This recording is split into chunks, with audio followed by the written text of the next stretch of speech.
আসসালামু আলাইকুম বন্ধুরা, সোফিয়া ব্লগে আপনাদেরকে স্বাগত জানিয়ে আজকের মধ্যে ভিডিওটা আরম্ভ করলাম। আপনারা কেমন আছেন? আশা করি অনেক ভালো আছেন। আল্লাহর রহমতে আপনাদের দোয়া আলহামদুলিল্লাহ আমিও আমার পরিবার নিয়ে অনেক ভালো আছি। আজকে দুপুরে সিম্পল কিছু রান্নাবাড়া করব, সেইটাই আপনাদের সাথে শেয়ার করব। কি আজকে আমি দুপুরে রান্নাবাড়া করি আপনারা দেখে নেন। ডিম ভাজি করব, কালো জিরা ভর্তা বানাবো, সয়াবিন ভাজি করব, এগুলাই রান্নাবাড়া করব। প্রথমে আমি ডিমটা সিদ্ধ করে নিচ্ছি, নিয়ে তারপরে ডিমটা ভেজে নিচ্ছি। অল্প হলুদের গুঁড়া আর লবণ দিয়ে সরষের তেল দিয়ে আমি ডিমটা ভাজি করে নিব। এইভাবে ডিমটা ভাজি করে নিলে ডিমটা ফাটে না। আমি এইভাবেই ডিমটা ভাজি করি, আপনারা কিভাবে করেন কমেন্টে জানাইবেন। এইভাবে ডিমটা ভাজি করলে কোনো ফোটে না, সুন্দরভাবে ভাজা যায়। আশা করি আপনাদের ভিডিওটা ভালো লাগবে। যদি ভালো লাগে লাইক কমেন্ট শেয়ার করেন, সাবস্ক্রাইব করে দিয়ে নতুন বন্ধু হয়েন, সাথেই থাকেন। অনেক দিন পরে আমি ভিডিও নিয়ে আপনাদের সামনে আসলাম। আমার বাচ্চাদের স্কুলে গরমের বন্ধ দিছে, সেই জন্য অনেক জায়গায় ঘোরাঘুরি করলাম, কোনো ভিডিও বানাতে পারি নাই। অনেক দিন পরে আমি দেখেন আজকে একটা সিম্পল ছোটো মোটো ভিডিও নিয়ে এসেছি। আপনারা ভিডিওটা দেখেন, আপনাদের অনেক ভালো লাগবে। আপনারা তো সবসময় মাছ মাংস এগুলাই রান্না বাড়া দেখেন। আজকে আমি দেখেন অল্প বেলেগ ধরনের রান্নাবাড়া নিয়ে এসেছি। ডিম ভাজা, কালো জিরা ভর্তা, এগুলোই ভিডিও নিয়ে আপনাদের সামনে আসলাম। এই গরমে কোনো কিছু খাইতে ইচ্ছা করে না।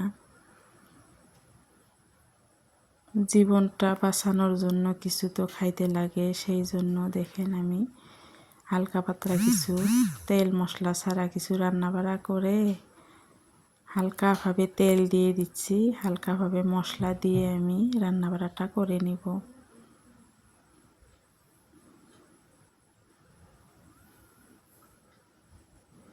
সুন্দরভাবে আমি ডিমটা ভুনা করে নিলাম। অনেকগুলো পেঁয়াজ দিয়েছি, পেঁয়াজ দিয়ে ডিমটা ভুনা করলাম।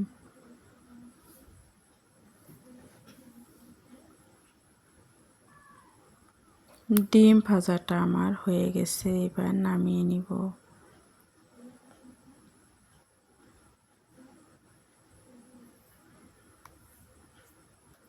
কে কোথায় থেকে দেখছেন কমেন্টে জানাইবেন।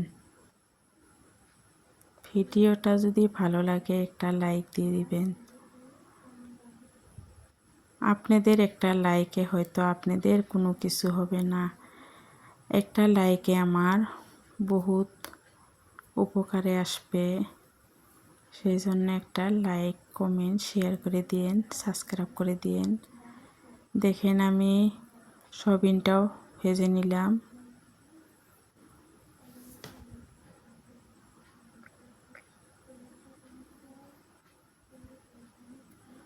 সয়াবিনটা দেখেন ভালোভাবে ভেজে নিলাম। এইবার আমি শুকনা লঙ্কা রসুন এগুলা ভেজে নিব, কালো জিরাটাও ভেজে নিব, নিয়ে ভালোভাবে আমি মিক্সার জারে গ্রাইন্ড করে নিব। শিলপাটাতে আজকে বাটবো না, অনেক গরম, যত শর্টকাট করা যায় অতই ভালো।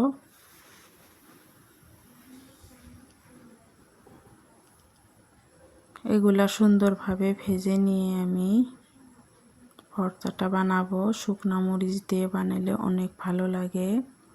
কালো জিরাটাও ভালোভাবে ভেজে নিব।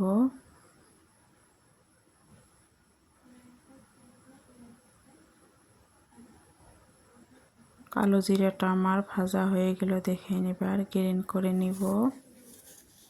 মিক্সি জারে নিয়ে নিচ্ছি। এবার ফাইনাল লুকগুলো দেখেন। ভাজি বানাইছি, ভর্তা বানাইছি, ডিম ভুনা করছি, এগুলাই আজকে আমাদের দুপুরে রান্নাবাড়া। রাতের ডাল আছে, এগুলা দিয়ে খাবো। আল্লাহ হাফেজ।